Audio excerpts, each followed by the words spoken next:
Au travers de tout ce que j'ai pu observer, au travers de ce que j'ai pu entendre et de ce que j'ai pu moi-même vivre, j'ai vu vraiment certaines formes d'idolâtrie spirituelle, des abus de pouvoir, des manipulations, des rivalités au sein des assemblées et un gros manque d'amour. Finalement, on entend plus parler des scandales, on entend plus parler des polémiques, etc.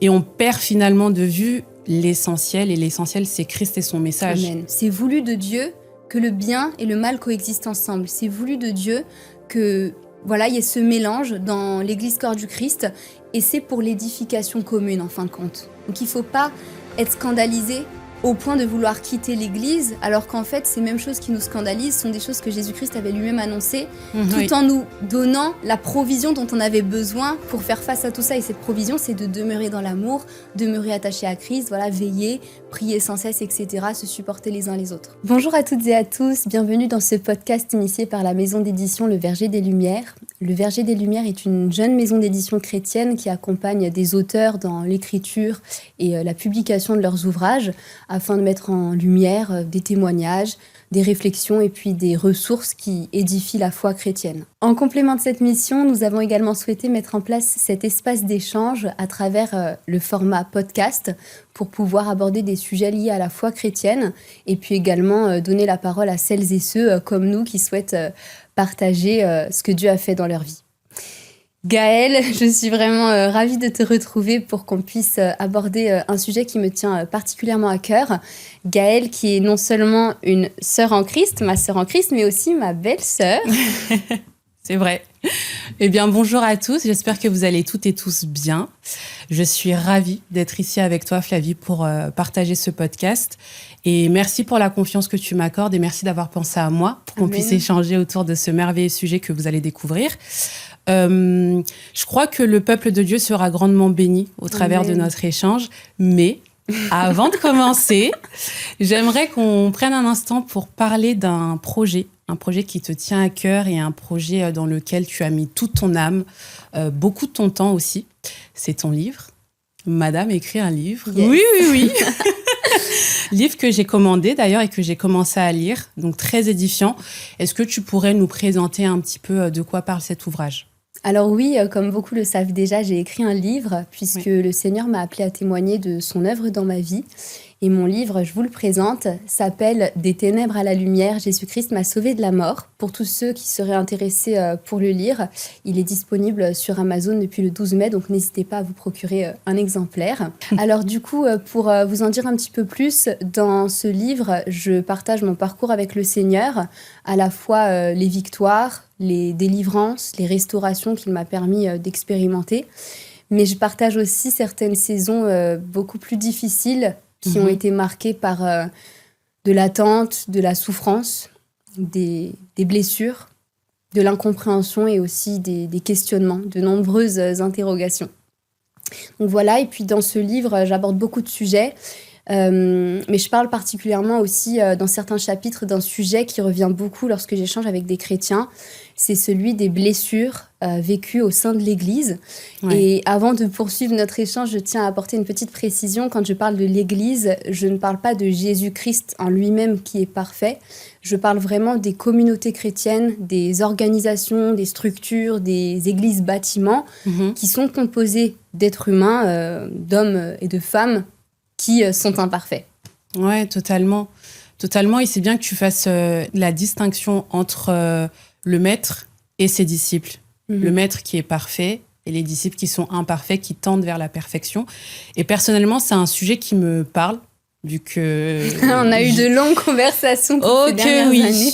J'ai évolué aussi dans plusieurs églises, donc c'est un sujet qui me parle. Et pour avoir échangé avec plusieurs chrétiens, le constat que je fais est toujours le même, c'est-à-dire que les chrétiens sont blessés dans l'église, il y en a d'autres qui sont déçus, d'autres sont découragés. Et au-delà de ce qu'on peut vivre personnellement dans l'église, on est confronté aux réseaux sociaux. Et sur les réseaux sociaux, on est constamment exposé à des polémiques, à des débats parfois stériles, ou même des divisions dans l'église. Moi, je suis d'un tel, moi, je suis d'un tel. Et je trouve ça dommage. Je trouve ça dommage parce que finalement, on entend plus parler des scandales, on entend plus parler des polémiques, etc. Et on perd finalement de vue l'essentiel. Et l'essentiel, c'est Christ et son message. Amen. Tu vois. Amen. Et c'est aussi pour ça qu'on a décidé aujourd'hui de échanger autour d'une question qui est fondamentale aujourd'hui. Comment aimer l'Église malgré ses imperfections? Mais avant de répondre à cette question, je pense que c'est important que tu te présentes un petit peu, que tu nous dises qui tu es, d'où tu viens, quel est ton parcours de foi finalement. Un sujet vraiment vaste. Alors, par rapport à mon parcours de foi, j'ai grandi dans une famille catholique. C'est au sein de l'Église catholique que j'ai rencontré Jésus-Christ. Bien sûr, quand j'étais beaucoup plus jeune, à l'époque, je ne connaissais pas et n'aimais pas Jésus comme je le connais et l'aime maintenant. Ouais. Mais la foi, c'est vraiment un chemin, en fin de compte. Donc, j'avais déjà rencontré Jésus, j'avais déjà reçu le Saint-Esprit. Mais voilà, ce chemin a été progressif. Et puis, au fur et à mesure, au fil des années, le Seigneur m'a conduite, grâce à certaines circonstances, à pouvoir découvrir le milieu des églises évangéliques vers l'année 2016-2017, grâce à une rencontre. Et puis, au travers de ce milieu, j'ai également beaucoup été bénie, puisque j'ai reçu beaucoup d'enseignements très édifiants, qui m'ont beaucoup appris et qui m'ont aidé à continuer de grandir dans ma marche avec le Seigneur. Et puis aujourd'hui, ça fait depuis à peu près une dizaine d'années, du coup, puisqu'on est en 2026, ça fait depuis une dizaine d'années que je continue d'évoluer dans ce milieu évangélique. Et je suis vraiment reconnaissante pour tout ce que j'ai pu apprendre au sein de l'Église catholique et au sein des églises évangéliques, puisque le Seigneur sait comment il nous conduit par plein de chemins différents. Il peut vraiment faire de grandes choses. Et c'est ce qui m'est arrivé. Amen. Je bénis le Seigneur parce que 10 ans, c'est une belle date. Il y en a qui n'ont pas tenu aussi longtemps. Donc, gloire au Seigneur. C'est vrai que tout au long de notre marche chrétienne, la marche chrétienne, je voudrais dire, est plutôt rythmée par des saisons. Et je sais que tu as rencontré des difficultés dans cette période-là. Donc, est-ce que tu peux nous parler des éléments qui t'ont conduite à te questionner ? Alors effectivement, il y a quand même eu plusieurs années qui se sont écoulées entre le moment où j'ai découvert le milieu des églises évangéliques et puis la période où j'ai commencé à être scandalisée par plein de choses. Ouais. C'est vraiment après que mon mari et moi nous soyons mariés, quelques mois après ça. Donc on s'est mariés fin avril 2023. Et puis j'étais là au mariage. Hein. Une très belle fête. Merci. Et puis donc vers le mois de juin, donc très rapidement, j'ai commencé vraiment à constater beaucoup de dérives au sein donc des églises. Ouais. Je tiens encore à faire une autre précision. Il est important de souligner que quand on parle de dérives, les dérives n'appartiennent à aucun groupe en particulier, aucune dénomination chrétienne. Il peut y avoir des dérives partout. C'est vrai. Parce que les dérives viennent tout simplement du fait que l'être humain est imparfait. Nous avons tous notre nature pécheresse qui nous amène à de mauvaises choses si on ne veille pas et puis encore plus quand on est loin de Jésus-Christ. Et justement, même au sein de l'Église, même pour ceux qui ont la grâce de connaître Jésus-Christ, on peut quand même continuer d'être rattrapé par certaines choses, hein, c'est la vie. Et donc forcément, là où il y a des êtres humains, il peut y avoir des mauvais comportements, des maladresses, des attitudes choquantes, peut-être par manque de révélation, peut-être pour plein de raisons, mais voilà. Les dérives ne sont pas propres à tel ou tel type de dénomination. Il peut y en avoir partout. Et ce que j'ai constaté, en tout cas au sein des églises évangéliques particulièrement, c'est que, au travers de tout ce que j'ai pu observer, au travers de ce que j'ai pu entendre et de ce que j'ai pu moi-même vivre, j'ai vu vraiment certaines formes d'idolâtrie spéciale, des abus de pouvoir, des manipulations, que ce soit lié à l'argent ou à tout un tas d'autres choses, des rivalités au sein des assemblées et un gros manque d'amour. Et en fin de compte, en étant confrontée à tout ça, j'ai commencé vraiment à me sentir de plus en plus mal. Et à la même période, ce qui s'est passé, c'est qu'avec mon époux, vers la fin du mois de juillet 2023, on a eu à cœur d'avoir une formation biblique, de bénéficier d'une formation biblique pour connaître encore davantage la parole de Dieu. Oui. On avait vraiment cette soif-là. Et puis au même moment, un ancien camarade de classe de mon époux, un camarade de classe qu'il avait rencontré pendant ses années d'études post-bac, a repris contact avec lui pour lui parler d'un groupe qui proposait une formation biblique. Donc on s'est dit, oh, c'est peut-être un signe de Dieu. Du pain béni. Allons-y, on s'est pas posé de questions, on s'est dit, let's go, quoi. Ouais. Donc on est entré dans ce fameux groupe. Pour tous ceux qui souhaitent connaître les détails, ce que je peux comprendre, vous comprendrez par la suite pourquoi je dis ça. N'hésitez pas à justement vous procurer mon livre, tout est écrit là-dedans. Mais pour passer assez rapidement, puisque c'est pas le sujet principal de la vidéo, pendant 1 mois et demi, nous avons été dans ce groupe qui s'est au final avéré non pas être une église, mais être une secte, une véritable secte avec toutes les dérives qu'on peut y retrouver. Et par la grâce de Dieu, le Saint-Esprit n'a pas permis qu'on reste là-dedans pendant plus d'1 mois et demi. Dès le départ, étant donné qu'on avait déjà le Saint-Esprit, on connaissait déjà le Seigneur, Ouais. le Saint-Esprit nous a interpellés. Il y a eu beaucoup de choses qui progressivement nous sont apparues être pas normales. Mhm. Mais au bout d'1 mois et demi, vraiment, il s'est passé quelque chose. Il y a eu un cours ou des enseignements vraiment totalement contraires, en fin de compte, au véritable message de Christ nous ont été donnés. Et c'est là qu'on a su vraiment, de façon radicale, que le Saint-Esprit nous disait « Partez, fuyez et ne revenez plus jamais ». Et puis du coup, on a quitté ce groupe. Waouh, c'est fort. C'est fort parce que on voit en fait que le Seigneur, malgré tout, il garde ses enfants en fait. C'est incroyable. Moi, je connais ton témoignage personnellement. Je l'ai lu dans le livre, mais je le connais aussi vu que je te connais personnellement.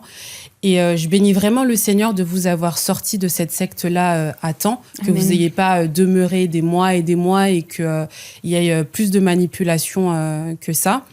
Mais je crois qu'on n'en sort pas indemne de ce type d'expérience. Non, Ouais. ça non. C'est sûr. Donc, est-ce que tu penses que cette expérience a influencé d'une manière ou d'une autre ta façon de voir l'Église ou de vivre ta foi? Oui, évidemment. Alors d'un côté,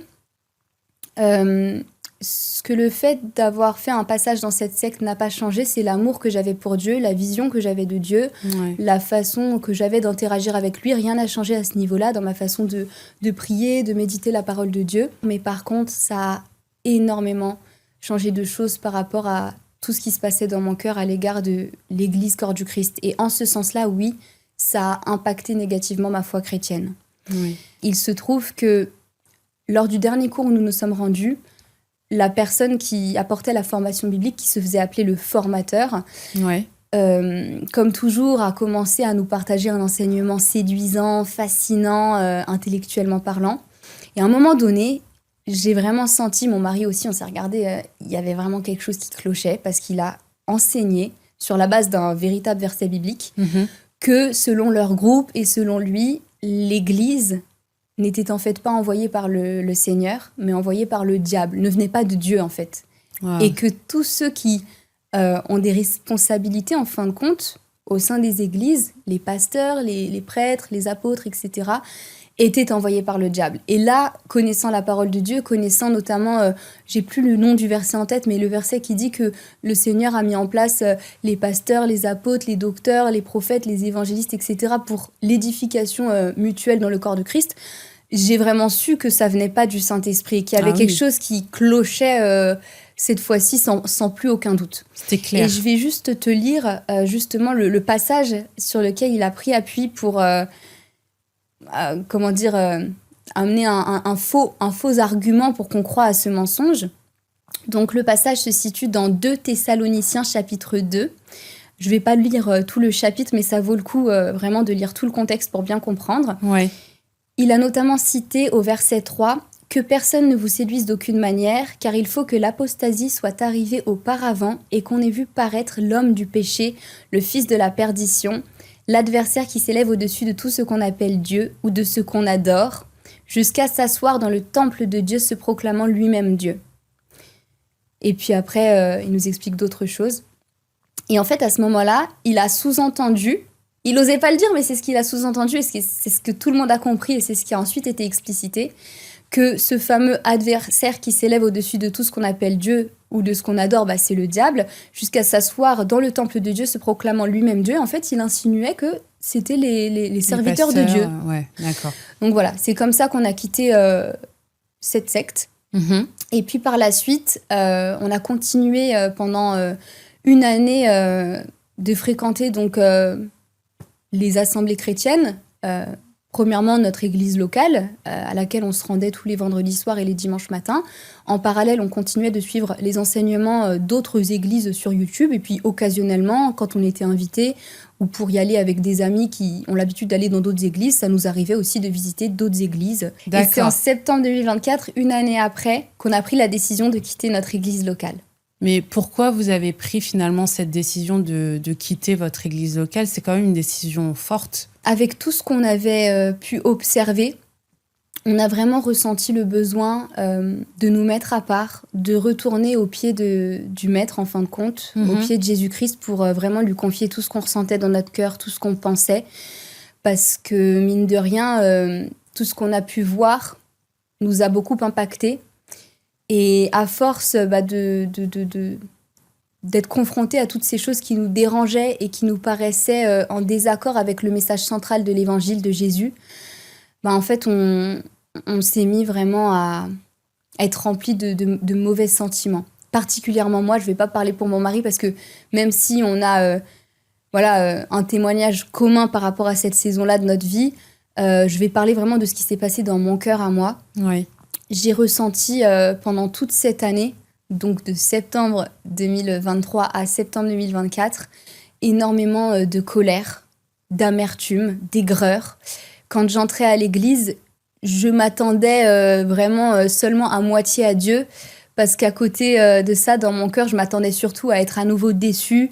J'étais vraiment dans le soupçon, en fait. Je m'attendais OK, aujourd'hui, qu'est-ce qui va se passer encore? Quelle dinguerie!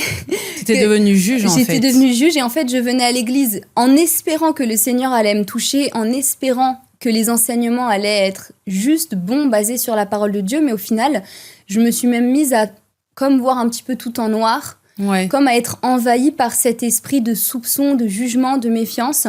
Et j'allais à l'église en étant déjà un peu de mauvaise humeur. Et puis, j'en repartais en étant énervée, frustrée. Voilà. Et pendant une année, c'était ça. Donc, on a vraiment eu besoin de se mettre à part. Et pendant cette mise à part, justement, le Seigneur a pu vraiment nous faire du bien. Et c'était nécessaire.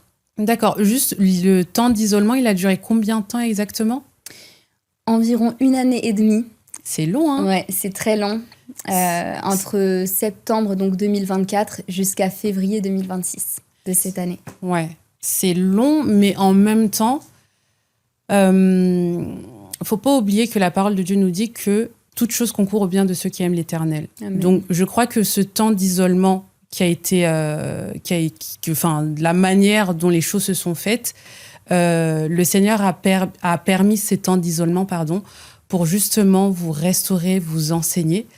Et j'aimerais bien que tu nous partages justement un petit peu qu'est-ce que tu as vécu avec le Seigneur pendant ces 1 an et demi à part. Il s'est passé beaucoup de choses, le Seigneur m'a appris beaucoup de choses. Alors premièrement, ce que j'aimerais te dire, Gaëlle, c'est que le Seigneur m'a amené à faire un état des lieux de mon cœur. Il m'a amené à faire une introspection. Le fait d'avoir réalisé que pendant 1 an, je ressentais tout ça, c'est ce qui m'est venu en pleine figure. J'ai vraiment réalisé que j'étais maintenant remplie de ces choses-là. Le Seigneur m'a vraiment montré que oui, je n'arrivais plus à supporter, en fin de compte, les assemblées chrétiennes et les frères et sœurs en Christ qui s'y trouvaient, ainsi que les enseignements. Alors même que j'étais toujours en plein accord avec la parole de Dieu, mais la façon dont certaines choses étaient transmises, dès qu'il y avait un petit truc qui me dérangeait, ça faisait que le reste, je le mettais aussi dans la case, lui c'est un faux ceci, elle c'est une fausse cela, ce sont des faux enfants de Dieu, bref.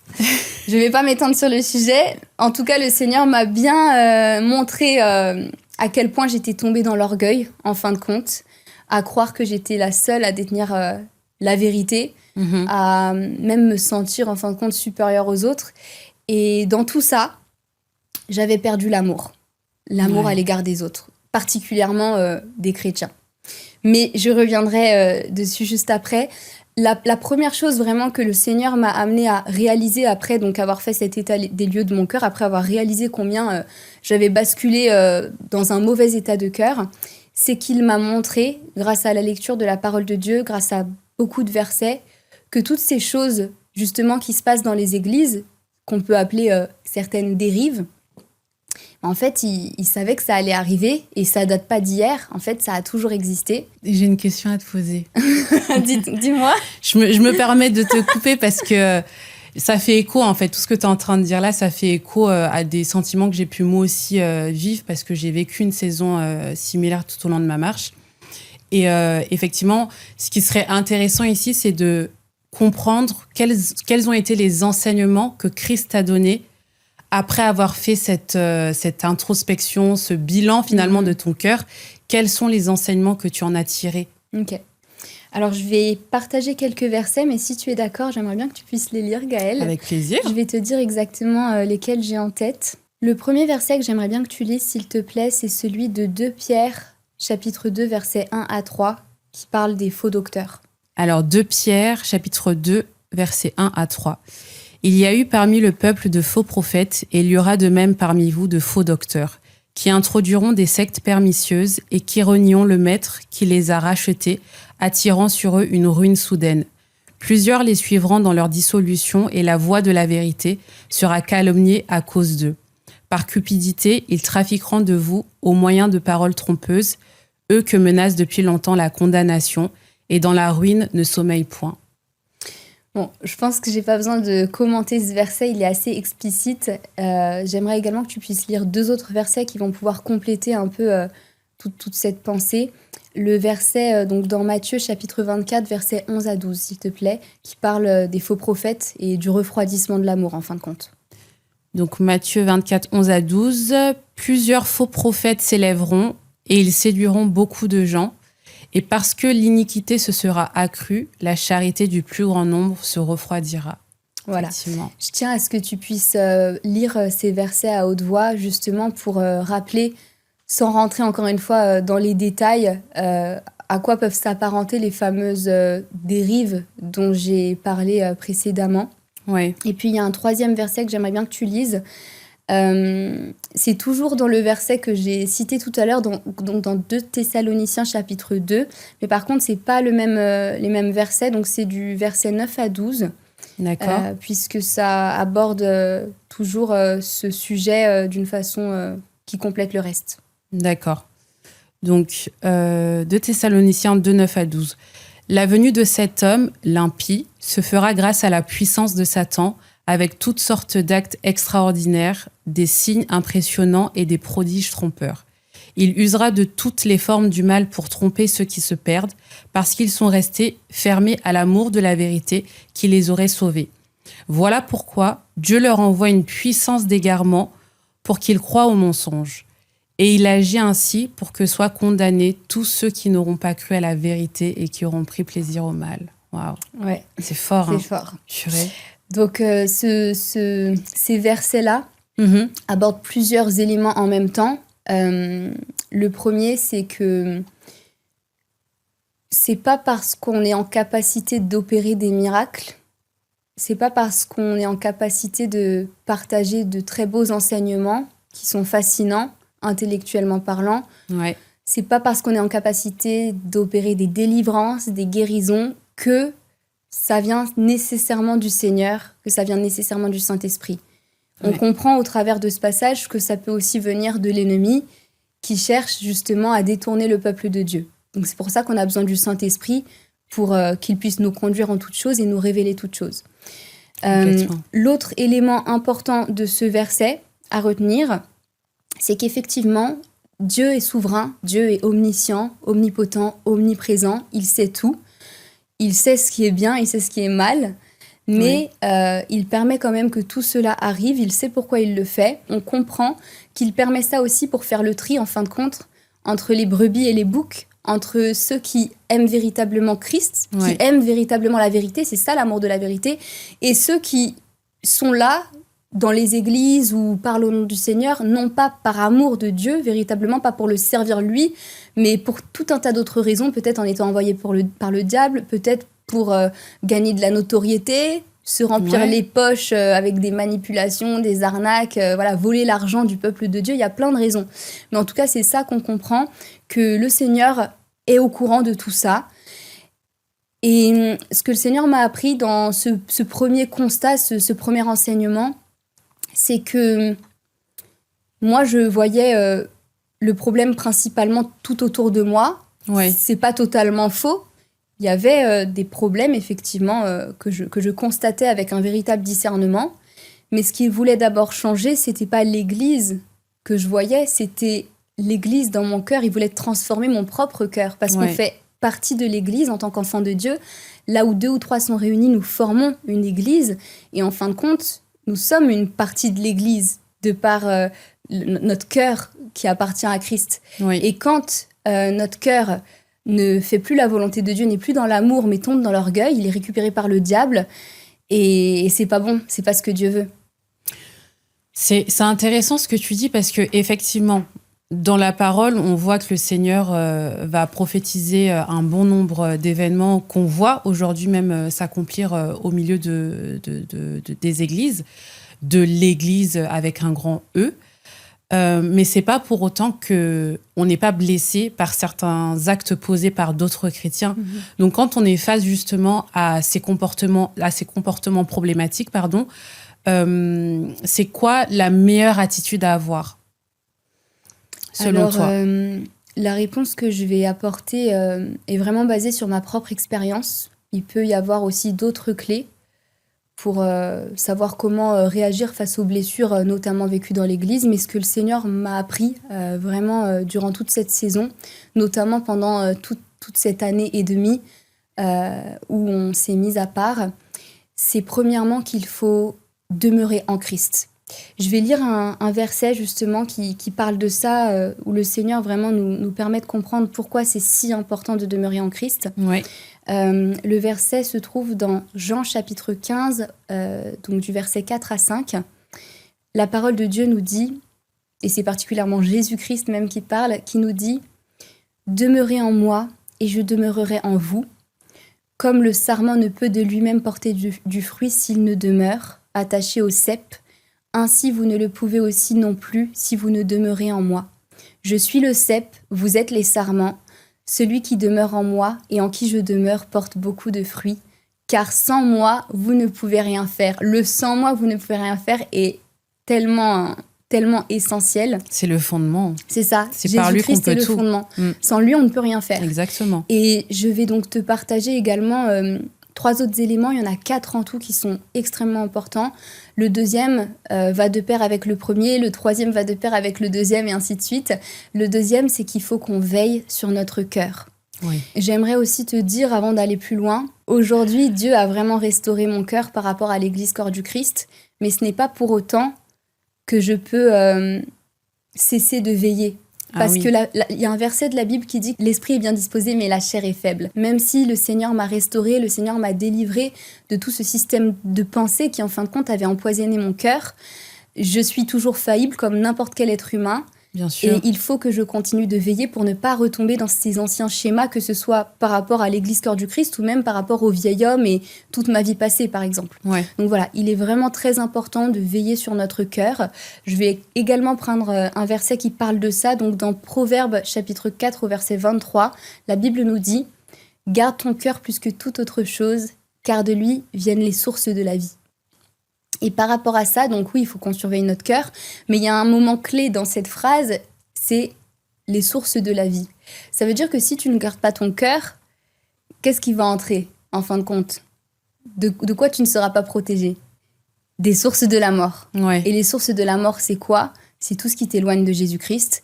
Et qui cherche à t'éloigner de Jésus-Christ au quotidien ? Le diable et puis ta chair. Notre chair cherche à nous éloigner de Jésus-Christ en nous amenant à avoir des œuvres charnelles. Donc en fin de compte, quand on garde notre cœur, on se garde de s'éloigner de Jésus et de ne plus faire sa volonté et de tomber dans la volonté du diable.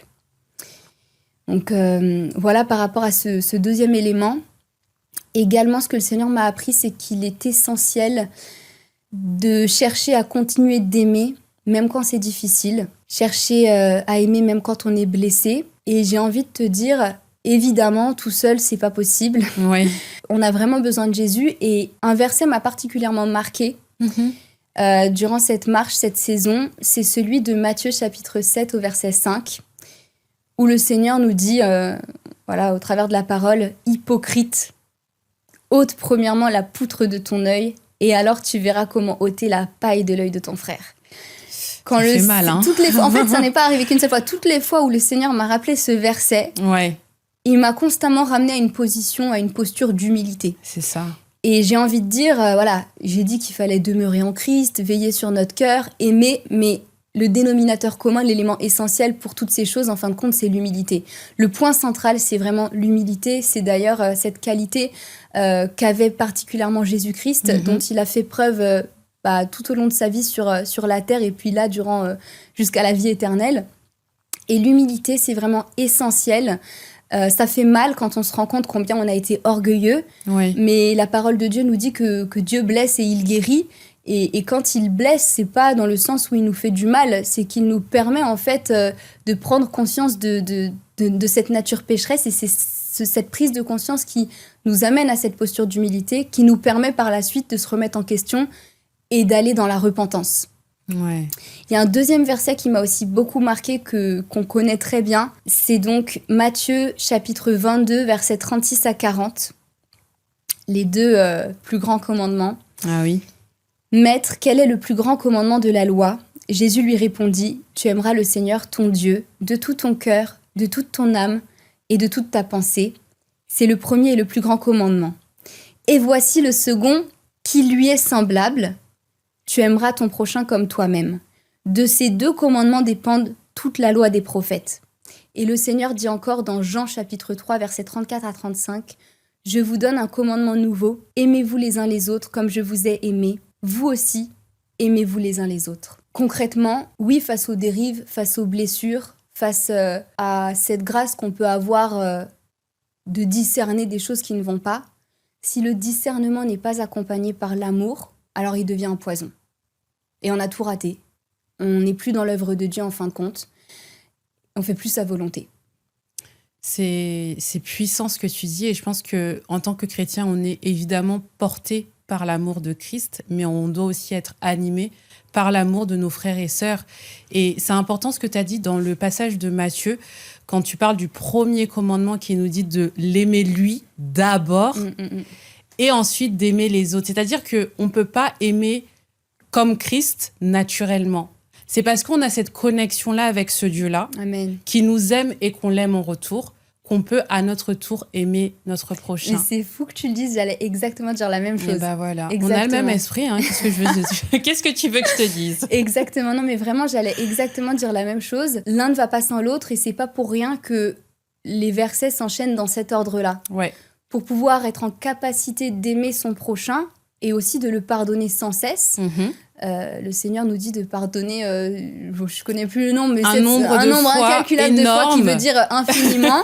Voilà. Pour être en capacité d'aimer notre prochain, on a besoin d'aimer d'abord le Seigneur, parce que quand on aime le Seigneur, alors on est pleinement en capacité de recevoir tout l'amour que lui-même a pour nous, et c'est cet amour infini, cet amour divin, cet amour inconditionnel, inexplicable, surhumain, qu'on va être en capacité par la suite de déverser auprès de nous. C'est ça. Tout simplement.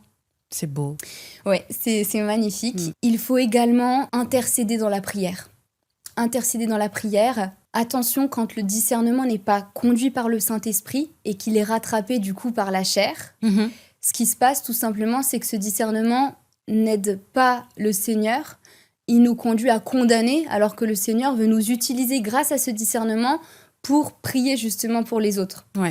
Et c'est ça le fameux danger. Pour terminer par rapport à ce dernier point, je souhaite mettre en avant la parabole du blé et de l'ivraie. Donc c'est dans Matthieu chapitre 13, verset 29. Le Seigneur nous dit en gros qu'il faut qu'on les laisse pousser ensemble, de peur qu'en arrachant l'un, l'autre soit déraciné également. C'est un petit peu ça l'histoire. Et ce qu'on comprend par là, je reviens sur le premier enseignement que Dieu m'avait donné, comme quoi Dieu voit tout, Dieu est au courant de tout, Dieu le savait déjà, il n'est pas surpris par tout ce qui se passe. Effectivement, cette parabole du blé et de l'ivraie nous rappelle que c'est voulu de Dieu que le bien et le mal coexistent ensemble. C'est voulu de Dieu que voilà, il y ait ce mélange dans l'Église corps du Christ, et c'est pour l'édification commune en fin de compte. Donc il ne faut pas être scandalisé au point de vouloir quitter l'Église, alors qu'en fait ces mêmes choses qui nous scandalisent sont des choses que Jésus-Christ avait lui-même annoncées, tout en nous donnant la provision dont on avait besoin pour faire face à tout ça. Et cette provision, c'est de demeurer dans l'amour, demeurer attaché à Christ, voilà, veiller, prier sans cesse, etc., se supporter les uns les autres. C'est ça, et c'est important ce que tu dis, parce qu'en fait, le mal peut être instrumentalisé, peut devenir un instrument que Dieu peut utiliser pour notre édification, pour notre croissance. Et ce que j'ai remarqué avec les intercesseurs, c'est qu'ils ont une sensibilité particulière. Et je pense que c'est une sensibilité que tu as, puisque tu arrives bien à discerner ton environnement, tout ce qui se passe autour.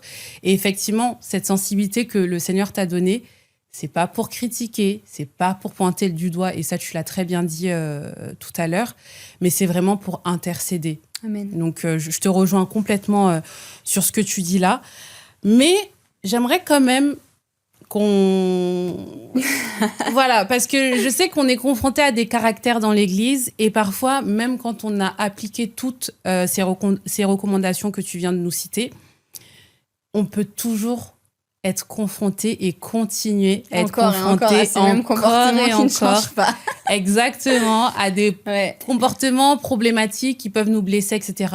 Donc, quand ça persiste comme ça, quel est le conseil que tu pourrais donner aux frères et sœurs qui nous regardent? Eh bien, encore une fois, on va prendre la parole.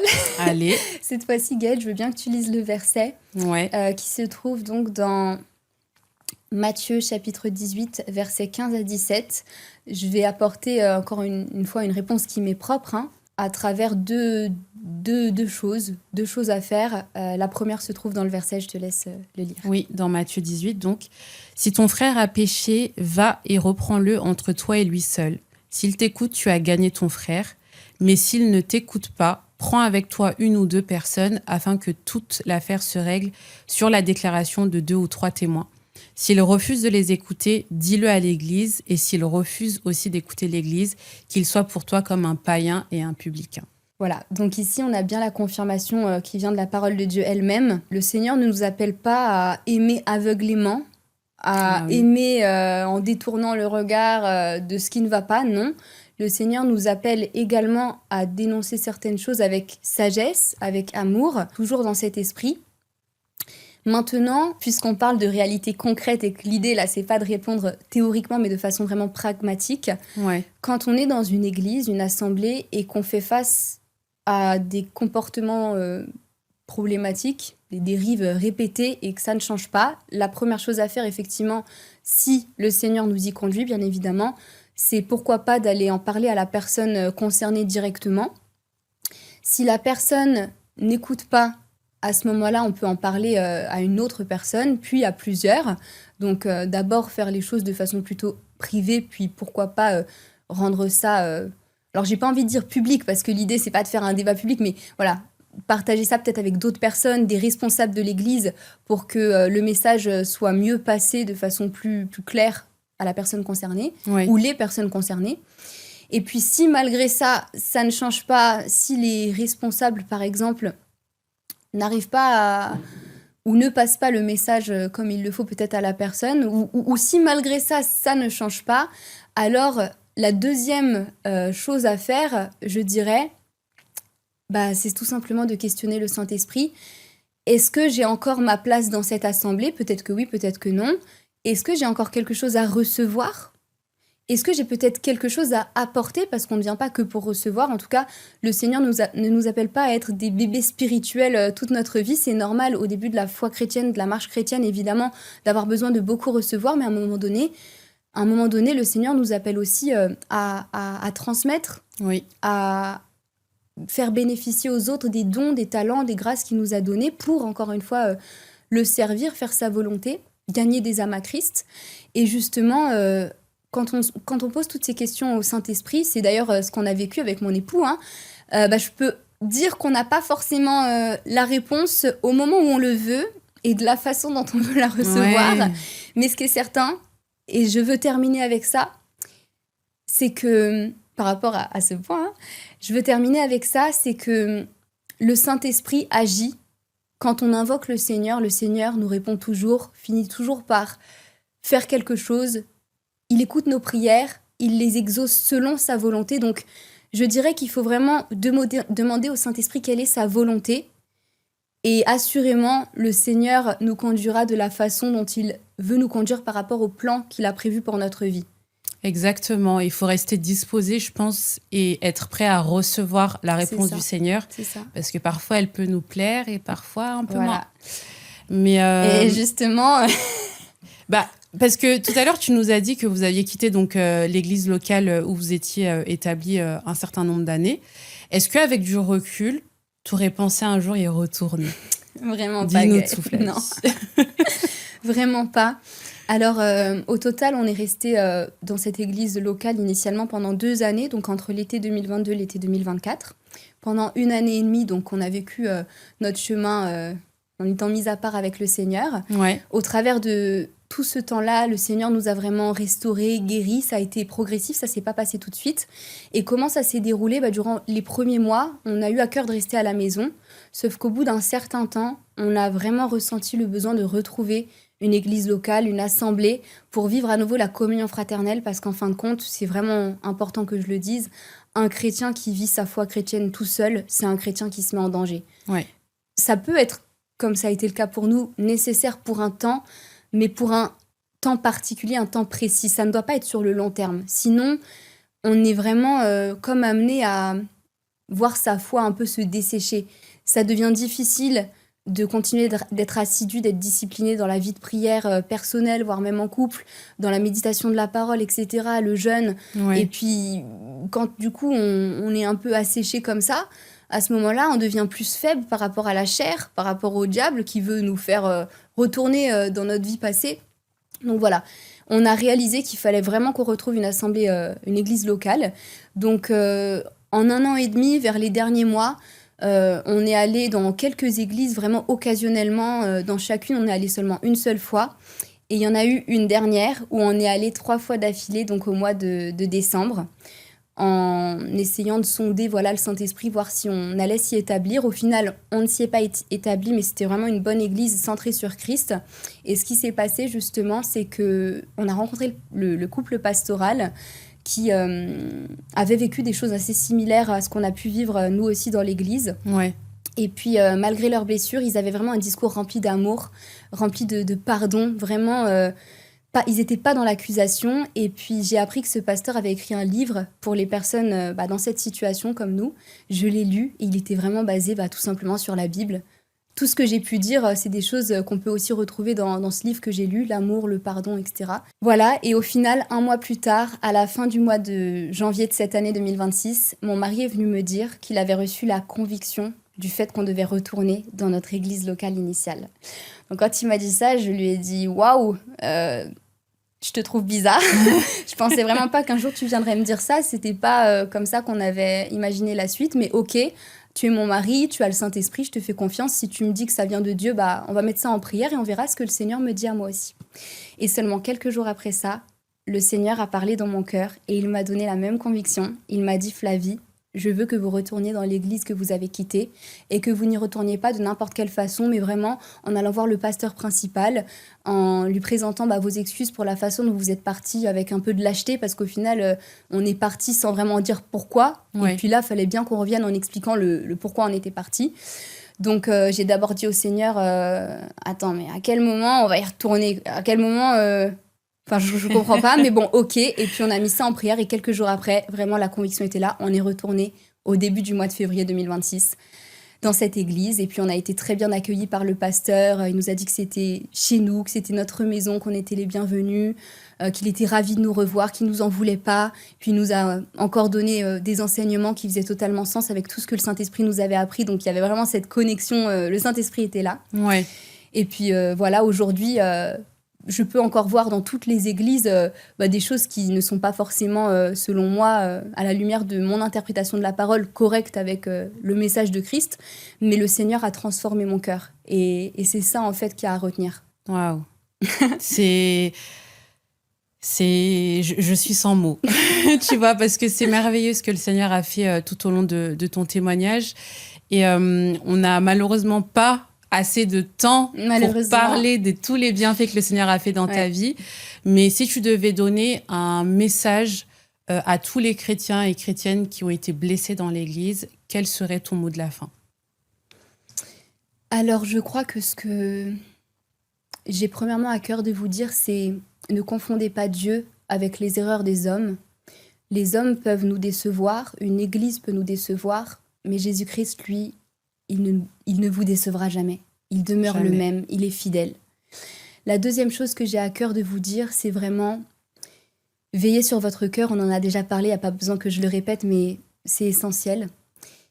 Et troisièmement, demeurez en Christ, continuez de chercher le Seigneur Jésus-Christ. Même quand tout semble impossible, même quand vous avez l'impression d'être dans un trou noir, qu'il n'y a pas de lumière, vous ne pouvez pas vous en sortir, même quand vraiment vous n'en pouvez plus, peu importe la situation, et aussi par rapport aux blessures dans l'église locale, continuez de chercher Christ, continuez de chercher à aimer, à pardonner, même quand c'est difficile, et vous avez besoin du Seigneur Jésus-Christ pour ça. Et au final, en conclusion, la grande question de ce podcast était comment aimer l'Église malgré ses imperfections? Et je crois que la réponse se trouve en une seule phrase, en regardant l'Église avec les yeux de Christ et pas avec nos blessures. Et donc, Amen. je suis entrée dans cette saison en regardant aux dérives et j'en suis sortie en regardant davantage Jésus. Et c'est grâce à ça, en fin de compte, que j'ai pu avoir cette restauration de cœur. Waouh. En tout cas, merci. Un grand merci de nous avoir partagé tout ce que tu as reçu du Seigneur. C'était très enrichissant. C'est vrai que la marche avec le Seigneur, elle est rythmée par... elle est merveilleuse, hein. On va pas dire le contraire, mais il y a son lot de difficultés et son lot d'épreuves. Mais je pense que ce qu'on doit garder en tête, c'est qu'on marche dans la victoire et on doit toujours garder les yeux fixés sur Christ. Amen. Donc, accrochons-nous, ça va aller. Amen. Christ revient bientôt. En tout cas, on vous remercie du temps que vous nous avez accordé. J'espère que ça vous a plu. Si vous avez des questions, n'hésitez pas à nous poser des questions en commentaire. On sera un plaisir de vous répondre. Et encore merci d'avoir pensé à moi, Flavie. Et n'hésitez pas à vous abonner à la chaîne si vous avez envie de voir d'autres podcasts. Bonne journée. À bientôt. Au revoir.